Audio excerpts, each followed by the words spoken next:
fucking love Spider-Man. For almost 2 decades now, we've seen this character appear in so many different forms on the big screen. Once as a phenomenal trilogy that knew exactly where it was going and what it wanted to be from day one. Then, as a lazy, rushed couple of films that essentially took this character of Spider-Man and said, okay, how much money can we make from this, while putting in as little effort as humanly possible. Now, we have our third live-action Peter Parker, and this time, he's nothing more than a sidekick to the flawed, selfish, arrogant, billionaire Iron Man. Spider-Man means something else to everybody. To one person, he could be symbolic for their own struggles that they've dealt with in their own life. To another, they could just see him as a cool character with a good moral code and a strong will to protect the vulnerable. To preface, I think most of the 8 Spider-Man films we have are good, and with a sequel to Spider-Verse being made, along with Spider-Man No Way Home and a sequel to the 2018 game all being in production, it's obvious to say it's a good time to be a Spider-Man fan. But to say that all the films, TV shows and comic books that he has appeared in are good is absurd. Nothing can be constantly good, not even Spider-Man. Personally, I think it would be difficult to mess up a character like Spider-Man, which is why it's so frustrating to see the MCU get this character so wrong in so many different ways. Which is why I started this channel a few weeks ago and why I'm making my first ever video on this channel. Because I love films so much that I can't help but tear them to shreds, or put them on a higher pedestal than I put myself on. So, sit back and listen to a cynical arsehole explain to you why the MCU can't seem to get Spider-Man right. Imagine for a second that you were Peter Parker, an orphan boy who lives with his aunt and uncle, living a miserable life, being picked on at school, you're poor, and you grow up thinking the world is against you. Then you get superpowers. Everything changes. You see this as an in to make some money as a wrestler. You lied to the people that brought you up, gave you a home, fed you, took you in when your parents died. Then you go to kick some guy's ass in a rigged wrestling match so you can afford a car to impress your crush. It's what any high schooler would do in a situation like that. If you knew you could win a fight for a large sum of cash, why wouldn't you? There's no reason not to, right? The fight goes well, but you're not paid what you're promised. Then, the place gets robbed, and you decide to let the criminal go as payback for not being given what you were earned. That criminal you let go? He murders your uncle, who was looking for you because you lied about where you were going. It's your fault he's dead.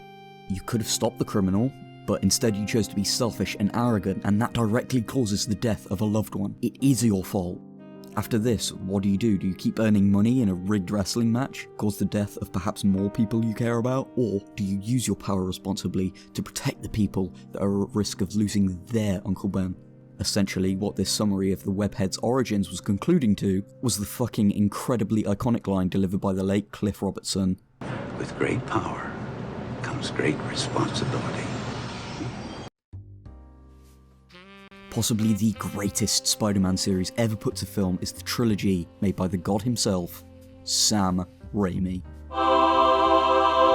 He made me care about films from such a young age. He made the trilogy that set the standards for superhero films, and he introduced me to a character that is and will remain my favourite character to have ever been put on film. Spider-Man is best known for his moral code. He chooses the lives and safety of other residents of New York over himself, his relationships with his friends and family, and most importantly, he does not kill. Activate instant kill! He's selfless, which makes him a perfect role model for young kids everywhere, which is a perfect jumping off point for this video. Yes, I know I'm halfway through the video and I've barely begun to scratch the surface of the MCU Spider-Man, but just bear with me here, alright? It's my first video, what do you expect? The Marvel Cinematic Universe Spider-Man is not the character that I've grown up with, and therefore isn't my set standards for what this character's actions should be. How he interacts with his friends and family, and how he treats New York is completely different to what I expect from a Spider-Man story. Don't get me wrong, I like the MCU Spidey. I love and appreciate the actors, the crew, the studio behind the film, and Kevin Feige has done an incredible job putting together the entire Infinity Saga, but with none of the responsibility he feels resting on his shoulders, similar to what Maguire's Spider-Man deals with on the other hand. The character ends up being stale, boring, and overall just a huge mess. In the MCU, we don't get any mention of Uncle Ben's name, except a brief cameo of the initials BFP on a suitcase Peter uses in Far From Home, which is later destroyed, and neither him or Aunt May gives a shit. Let's go. Where are your bags? Oh, right, they got blown up. Yeah. Someone who they loved and cared for had a suitcase, and that suitcase was destroyed, and yet they don't care. Which brings me to the conclusion that Uncle Ben wasn't someone Peter cared for, rather, he was just someone Peter was related to, and their relationship wasn't as strong as it should have been, as strong as it was in the Raimi trilogy, and how strong it tried and failed to be in the Webb duology. It's all well and good, so where is he? What? Where is he? Where's my dad? He didn't think it was his responsibility to be here to tell me this himself. Oh, come on, how dare you? How dare I? How dare you? MCU Peter doesn't even feel like the real Spider-Man, more a fake knockoff that you'd get from a corner store. He doesn't share the same morals as comic Peter, or even Maguire Peter, or fuck, even Garfield Peter. Instead, he chooses to idolise someone like Tony Stark. A man who, at the point Homecoming takes place, would rather sacrifice someone else's life to ensure he can move forward with his.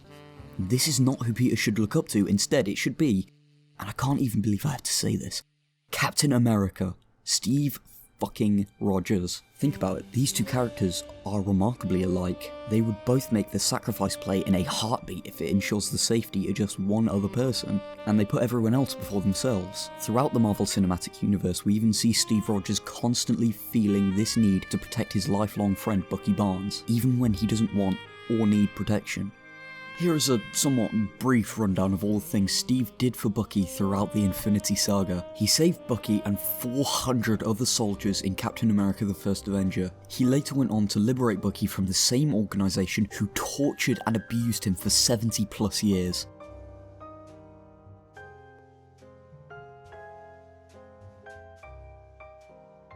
And Steve even put his reputation on the line to protect Bucky after he'd been framed by Helmut Zemo for the murder of the Wakandan king, T'Chaka, over a simple hunch that it wasn't Bucky who killed him. Needless to say, Steve is selfless. This makes him the perfect role model for Peter, but who does he choose instead? A womanizing billionaire who for decades had no issue giving military-grade weapons to terrorist organisations, just as long as he got his day's pay. Tony and Peter have nothing in common, they're nothing alike, they didn't even have the same kind of upbringing.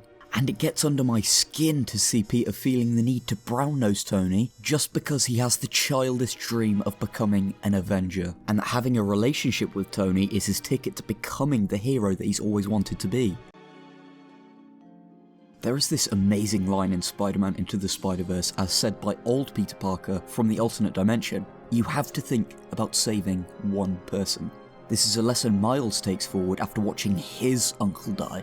In his case, he thinks about saving one person at a time, instead of saving an entire city, planet, or even as we saw in Avengers Endgame, an entire universe. In the finale of Spider-Verse, Miles sees his father, who, after being against Spider-Man throughout the entire film, roots for him after seeing his son trying to stop the Kingpin from destroying a city.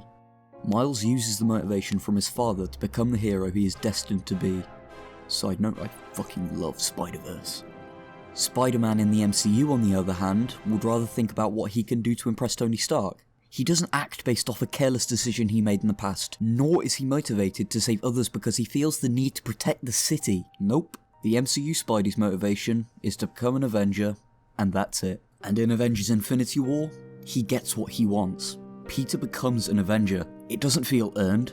Sure, it's a cool moment to see the desperation in Peter's eyes to do his duty, but you cannot pinpoint the moment that he should become an Avenger. He even turns down the role at the end of Homecoming, but he still gets to become an Avenger by the time Infinity War rolls around? That is bullshit, so where does the character go from here? Sure, he was outed as Spider-Man in the post-credit scene of Far From Home, and I'm sure the creative talents at Marvel Studios are going to provide a satisfying conclusion to Peter Parker's story. However, I know that no matter what happens at the end of Spider-Man No Way Home, I'm going to leave the cinema feeling deeply disappointed by the story arc that had so much potential to become the best live-action Spider-Man we have ever seen.